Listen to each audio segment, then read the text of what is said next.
I will not contemplate otherwise.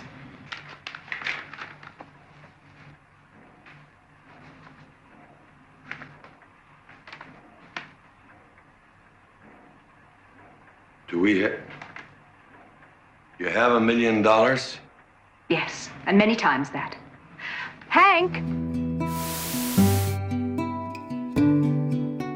John Wayne's favourite leading ladies. I'm sure you were aware of these ladies at the time these movies came out. Everyone paid a great deal of notice to the cast, especially the leading ladies. Nowadays, they seem to have been forgotten, but for a few. Today, I have selected 10 to take a look at. There of course are more. I don't feel it's necessary to rate them, as we all have our favourites. And they were all fantastic in their own way. If you enjoy this video, take a look at my channel for more. The link's in the description. Let me know your thoughts in the comments. Don't forget to subscribe.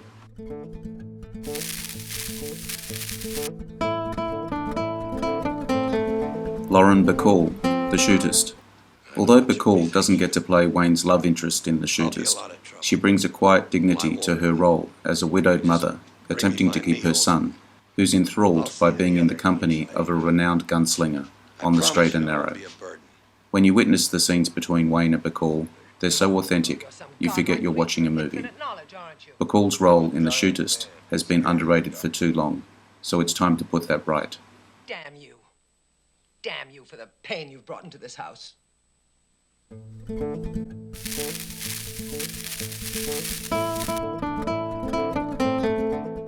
Capucine, North to Alaska. Part of the attraction to this film is the presence of the lovely French actress Capucine, who plays Angel. Years after the production was first shown in public, the producers of the film admitted that, in the scene where Capucine is trying to laugh, she is actually tickled on her feet, and that her laughs and pleas for mercy were entirely genuine. Capucine said that John Wayne wore lifts in the film. John Wayne did not realise that Capucine was a lesbian. She publicly came out as gay many years later.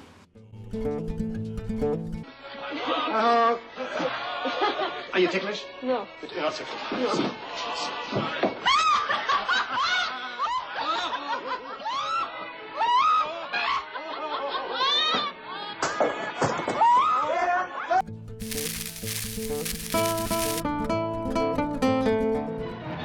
Joanne Dru, Red River. Wayne's leading lady in Red River, with Wayne as ruthless trail leader Thomas Dunstan, offering to sire children with her, like a bull mating with a heifer. Not surprisingly, Dru, as pioneer Tess Millay, spurs Dunstan's offer and takes up with Dunstan's orphaned friend, Matt Garth, instead, played by Montgomery Clift.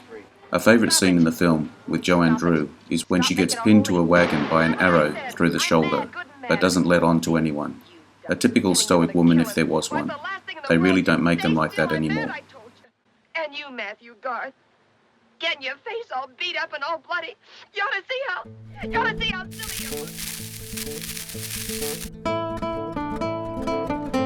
Marlene Dietrich, The Spoilers.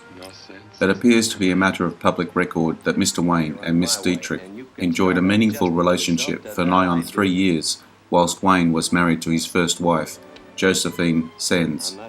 Dietrich appeared opposite Wayne in 3 films, Seven Sinners, 1941, The Spoilers, and Pittsburgh, both 1942. Out of the 3 films, I'd say The Spoilers is probably the best, mainly because it's a western, with a good old punch-up between Wayne and Randolph Scott. These two, along with Dietrich, were reunited in Pittsburgh the same year, so I guess the combination of the 3 of them gave good box office.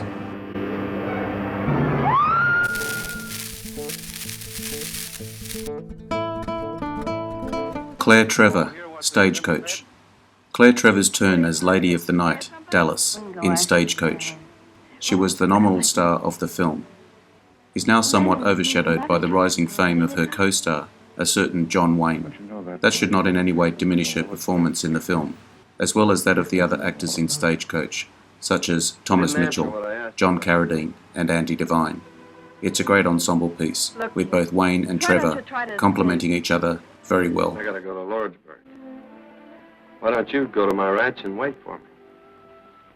Wait for a dead man. Come on, Doc. Let's go, Doc.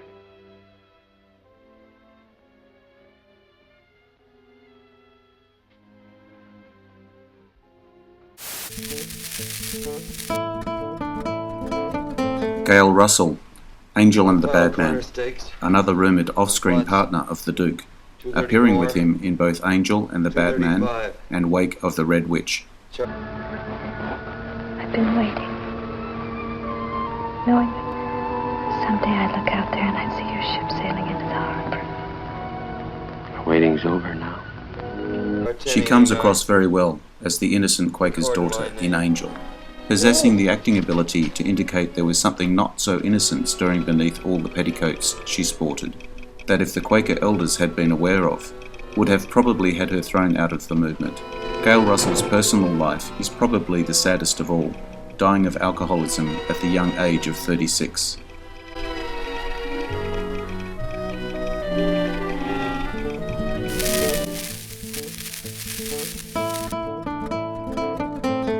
Katharine Hepburn, Rooster Cogburn, quote, Eula, Reuben, I have to say it, living with you has been an adventure.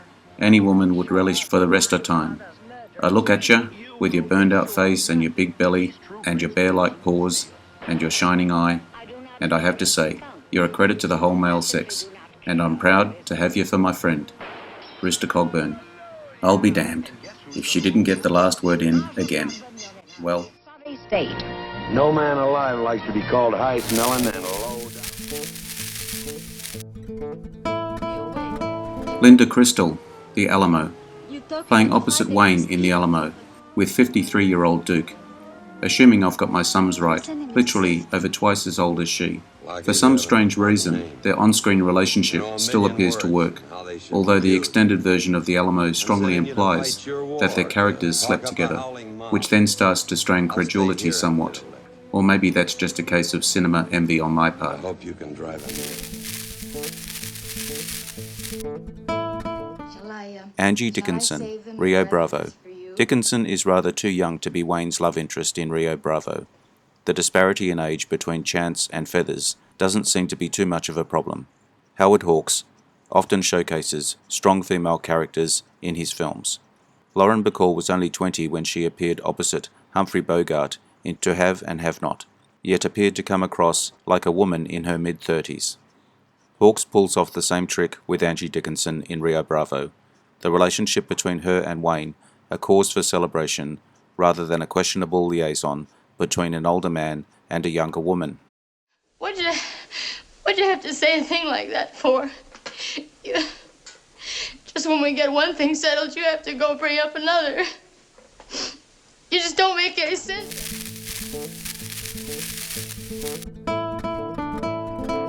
Maureen O'Hara, once described appropriately as illegally beautiful, was also a very good actress, and more than capable of holding her own on screen, opposite Wayne. The majority of roles she played with Duke were mainly as the estranged wife, Rio Grande. I passed on my way. God be praised that I met her. Be my life long or short. The Wings of Eagles, Big Jake, McClintock. But her role as Mary Kate Danaher in The Quiet Man is the one we'll always remember. The sparks that fly from their on-off romance in the film, a real joy to behold.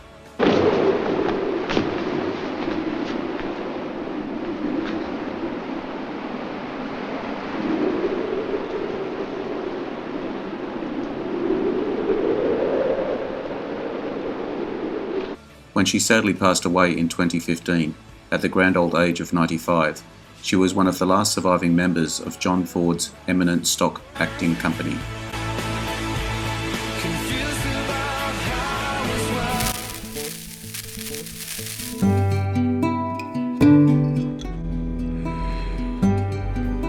Interesting facts about famous people.